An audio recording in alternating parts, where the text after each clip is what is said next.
Voice acting is often seen as a dying breed. If you look back at Disney animated movies, you will see a huge decline in voice acting quality. And I'm not trying to say there aren't any strong voice casts in new animated movies, but you can see a declining style in the actors they use. Let me start off by saying that this isn't going to be a video of me ripping into celebrity voice acting, as there are plenty of videos out there on that topic, but rather a look into why voice acting is important, what makes it different from other forms of acting, and why getting the right voice for your characters is important in any animation form of media. And even though the Super Mario Bros. Film hasn't been released yet, there is a reason people didn't like Chris Pratt's voice in the trailers.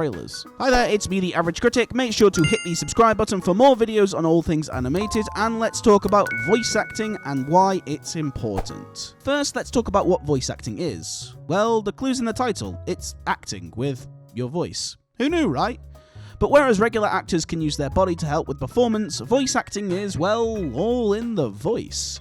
But voice acting is often not taken as seriously as live action due to things like kids' cartoons, and the fact that most of those cartoon voices all sound funny and goofy, and as much as you are right, some of the most famous voice actors in the world have a much larger than life style of voice, but the level of physicality it takes for these actors to play these roles is incredible, and so for me, I don't think voice acting shouldn't be taken seriously just because it's being used for comedy, even though a lot of famous voice performances have created very deep and meaningful performances from their roles. One thing Walt Disney himself always liked about his early days as a filmmaker was interesting voices, whether it be an accent, a person's tone, or even the way they spoke. There's a reason actors like Christopher Walken, Michael Caine, and Owen Wilson are very high on the impression scale, because they all have very unique voices to them.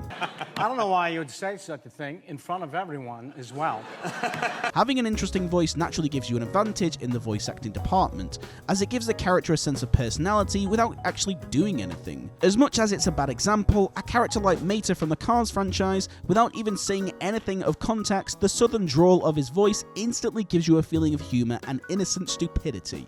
On a quick side note, this is something filmmakers and general audiences are almost afraid to admit, but accents are funny. As someone who trained at drama school and studied musical theatre, I can't tell you how many times things became funny in class when someone put on an accent just simply for the sake of it. Accents can really heighten a character, whether it's Shrek's Scottish accent, Danny DeVito's brilliant New Jersey accent as Phil from Hercules, or Heimlich's German accent from A Bug's Life. Accents can bring a character to life. All accents have their own features which make them stand out, with Scottish being quite aggressive, Irish being laid back, and English being pompous and evil. You can almost give a trait to every accent, and it can make all the difference to a voice performance. Is that a joke? And so, if you look back on a lot of older movies from Disney and even the early Pixar days, the quality of voice actors were incredibly unique. Louis Prima as King Louis in The Jungle Book with an Italian-American accent, Pat Bertram with a very unique southern drawl as the sheriff from Robin Hood. Now, save your sermon, preacher. It ain't Sunday, you know. And even Roz from Monsters, Inc. gives us the gravelly voice that everyone loves. I'm watching you, Wazowski. Always watching. Whew, she's nuts. All these performances come from unique voices embedding the character, compared to something like Chris Pratt's performance in the Super Mario Bros. Trailer, where Chris Pratt sounds like, well, Chris Pratt. This comes to the root of a lot of the problems, is that people think that voice acting is easy. Now, voice acting is this. You are either stood or sat in a booth, the script is in front of you so you don't have to learn the lines, you can drink water as you please, you act out the lines like any other actor. Easy, right? Wrong, wrong, wrong, wrong. Wrong, wrong, wrong, wrong. Despite voice acting having a much more relaxed nature, if you're doing it properly, there is nothing relaxing about it. Just listen to Tom Hanks explain what it's like when he records for Woody. Oh, it's very hard work animating these films. Honestly, they are, because Woody, he's like this, and the recording sessions go on for 4 or 5 hours. So I always come out of recording Toy Story sessions, but my diaphragm gets a workout because the entire, guys, come on! It's like, by the time I'm leaving, I'm driving home and I literally have to put an ice chest on my diaphragm just so I can go home, because it's clenched throughout. If you look at some of the better voice performances, you can see how someone such as, say, this... Did we hurt your feelings? I'm so sorry if we did. You know, very few people are actually good at family games. That's just a fact. ...is putting way more energy into the performance than, say, this. Get it out. Good. Just cry. It's okay. Cry. Let it out. Good. And let me be clear, this is not the actor's fault. If you're training to be an actor, your training is going to change if you're training for camera work, stage, or just voice acting. Acting for camera teaches you to act with your eyes and find those small beats between the lines. Acting for stage teaches you to emote more over the top to a large broad audience. And of course, voice acting teaches you to place more emphasis on your voice. So a big question is, why do studios hire actors who aren't trained in voice acting? One big reason is marketing. Films coming out these days have to market their movies in a very specific way, and having the biggest stars in the world really help with that. Take a film like Onward, which on paper is a great movie with a really interesting premise, it has good story and some brilliant humour, but it is sadly let down by its two male leads, Chris Pratt and Tom Holland, who at the time were the most popular stars in the world. So yeah, both of these actors can definitely help promote your movie, but it doesn't make your movie any better. That being said, it doesn't mean you can't have famous actors in famous roles. A lot of famous celebrities have lent their voices to famous roles and have done so successfully, because they put on a character.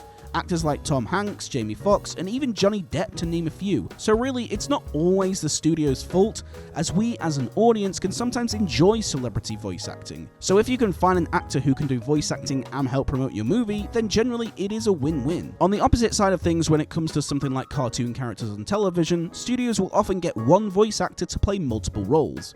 Why?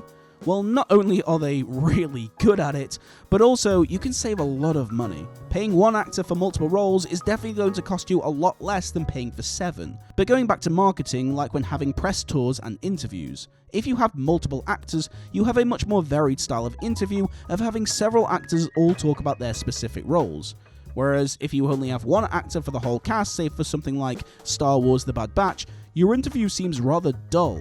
Or is it? Despite having an interview with multiple actors can seem like it would be more interesting. However, if you've watched the likes of Seth MacFarlane and Dan Castellaneta riff off the voices they do, it truly is something special and incredibly entertaining. What am I saying? I'm saying Cool Whip. Oh, you're saying Cool Whip. Yes, I'm saying Cool Whip. You're putting a lot of emphasis on the H. No, Cool Whip. I'm saying Cool Whip. Say cool. Cool. Say whip. Whip. And a huge reason why that is entertaining is because they are all different voices that are totally different to their own voice. Even someone like Seth MacFarlane from Family Guy, despite the voice of Brian being the closest to Seth's real voice, you can hear that the tone of Brian is slightly lower than Seth's real voice, so even though the voice is similar, it's still different. So even though audiences enjoy watching these interviews, and they can save a ton of money by hiring one actor to voice multiple voices, why do studios still cast multiple actors in voice acting roles? A big problem is, the average person doesn't know who they are. To the average person, if I were to say names like Nolan North, Billy West, Tara Strong, and Jim Cummings, most of you probably don't know who they are. But I can guarantee that you've heard a lot of the characters they have played. But if I said Chris Pratt, Beyonce, and Justin Timberlake, yeah, you know who they are. I did say I wasn't going to crap all over celebrity voice acting, and for the record, I do actually really love Chris Pratt, especially as a voice actor. He's done great in the Lego movies, and he's actually better than a lot of other actors out there. And it just shows we do have proof of great celebrity voice acting, especially in the early days of Pixar, and even more in recent films like Jack Black from Kung Fu Panda, and even Jake Gyllenhaal in Strange World. But voice acting is an art form in itself, and there is a reason actors make money being successful in it. It shows how different voice acting is, and how the role of a voice is much more important than just saying the lines on a script. It's about putting caricature on a voice and embedding a voice into the character. And while I don't disagree with celebrity voice acting, I want the right role to go to the right actor and someone who truly knows what voice acting is. So thank you for joining me in this very different video. I wanted to talk about this topic for months now, so I really hope you enjoyed it. If you haven't already, I would really appreciate subscribing to the channel, as I find that most of my views come from viewers who aren't subscribed, so please, if you can subscribe, I would really greatly appreciate it. And you can find me on all my social media platforms as well. But thank you so much for joining me in this one, guys, and I will see you all in the next one.